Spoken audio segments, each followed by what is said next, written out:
Nosso evangelho deste domingo é Mateus 5, de 1 a 12a. É o 31º domingo do tempo comum e, ao mesmo tempo, solenidade de todos os santos. Naquele tempo, vendo Jesus as multidões, subiu ao monte e sentou-se. Os discípulos aproximaram-se e Jesus começou a ensiná-los. Bem-aventurados os pobres em espírito, porque deles é o reino dos céus. Bem-aventurados os aflitos, porque serão consolados. Bem-aventurados os mansos, porque possuirão a terra. Bem-aventurados os que têm fome e sede de justiça, porque serão saciados. Bem-aventurados os misericordiosos, porque alcançarão misericórdia. Bem-aventurados os puros de coração, porque verão a Deus. Bem-aventurados os que promovem a paz, porque serão chamados filhos de Deus. Bem-aventurados os que são perseguidos por causa da justiça, porque deles é o reino dos céus. Bem-aventurados sois vós quando vos injuriarem, perseguirem e mentindo disserem todo tipo de mal contra vós por causa de mim. Alegrai-vos e exultai, porque será grande a vossa recompensa nos céus. Palavra da salvação. Detalhes prévios desse texto. Jesus vê as multidões, os discípulos se aproximam dele e ele começa a ensiná-los. Jesus vê as multidões, vê o povo de Deus, vê a humanidade necessitada de uma total transformação, de uma vida nova, de um novo rumo, de uma nova lógica, de um novo horizonte, do verdadeiro encontro com Deus. Na planície do mundo não é possível elevar o homem, pois indica a lógica do poder, da dominação, dos que mandam e pensam somente em si mesmos, daqueles que agem somente em nome da comida, bebida, saúde, sucesso, fama e prazer a qualquer custo. A isso chamam felicidade. É necessário subir a montanha de uma nova forma de vida, de acordo com a vontade de Deus. Uma vida aberta à ação do Espírito de Deus, guiada pelo poder do amor. A montanha é essa realidade da palavra de Deus, da experiência com o Salvador.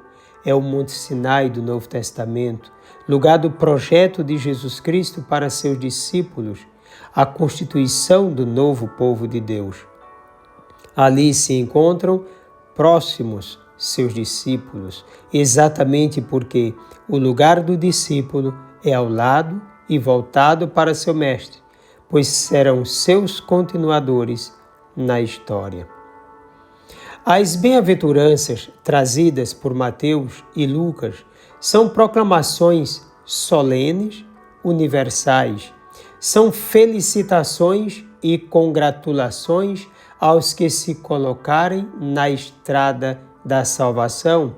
São um convite à sabedoria divina, à prática da lei de Deus, a uma verdadeira vida de humildade, simplicidade, obediência e confiança no poder de Deus. Além disso, determinam a condição daqueles que desejam viver segundo Jesus Cristo, pois serão chamados a uma vida toda voltada para Deus e para o próximo, transparecendo uma existência no serviço por amor. As bem-aventuranças são exatamente aquilo que foi vivido pelo próprio Jesus. Não são constatações do meio social, como se fosse somente isso, mas realidade mesma de Jesus no meio de nós.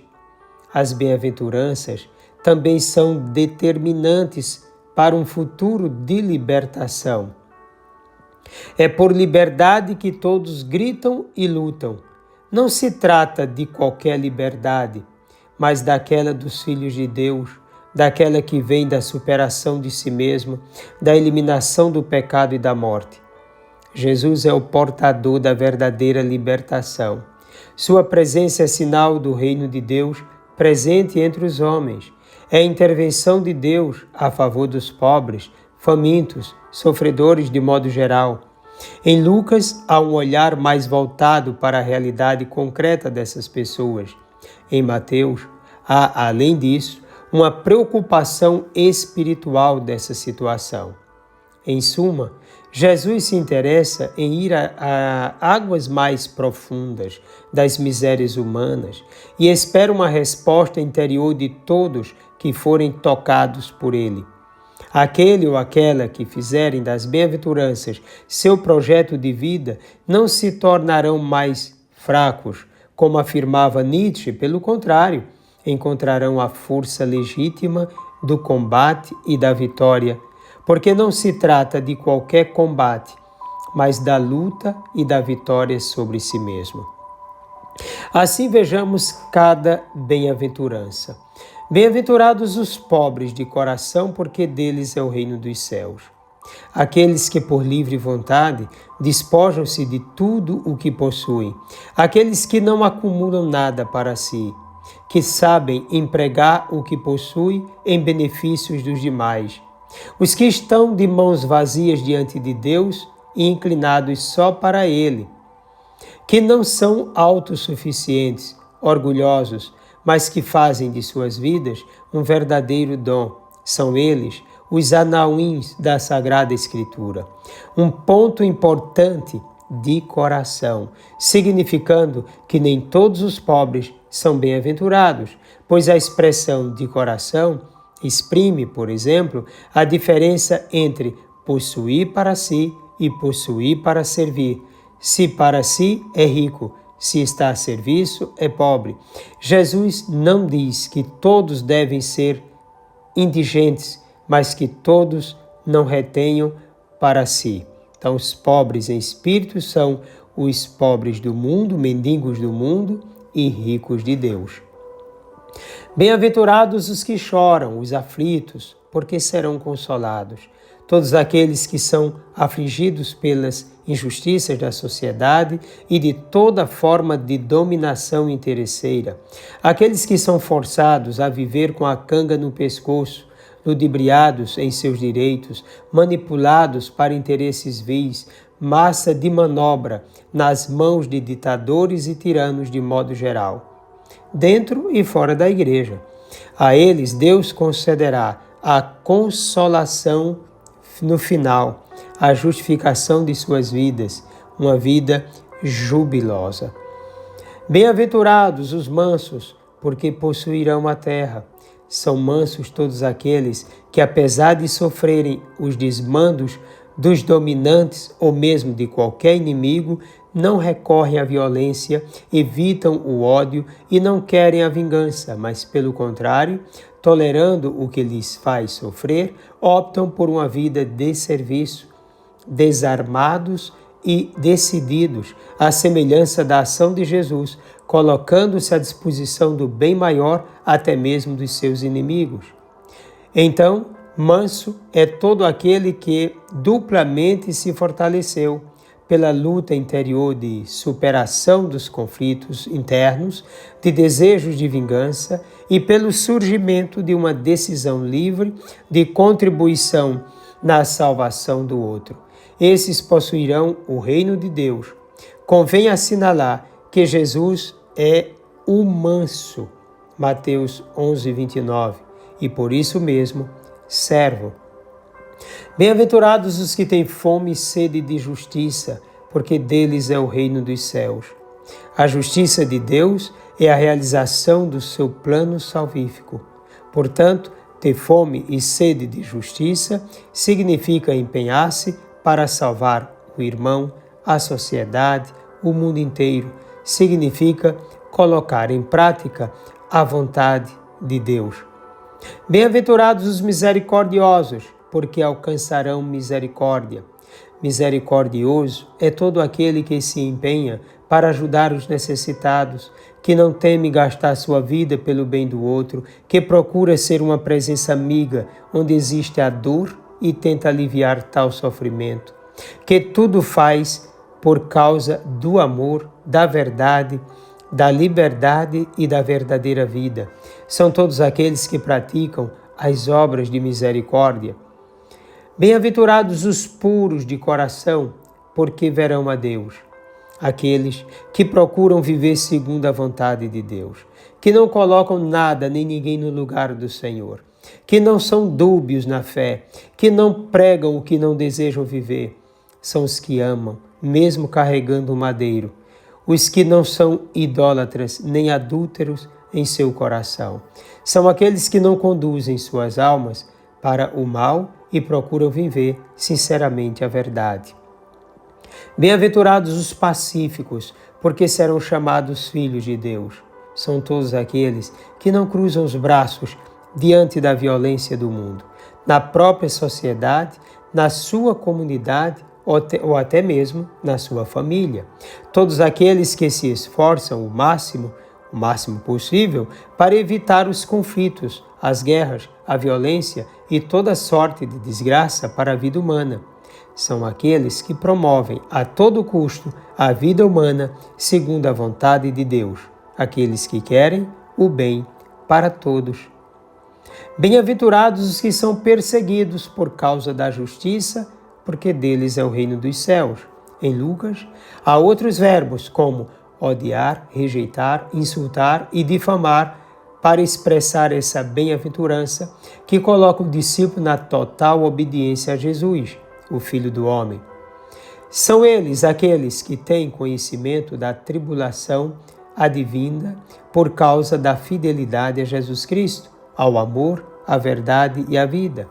Entendem que lutar sempre para o bem do outro não é somente um desafio interno, mas algo que incomoda a quem ganha às custas dos inocentes. São perseguidos porque são verdadeiros, estão no caminho certo, desmascarando os que se escondem nas peles de ovelhas para destruir a vida dos demais.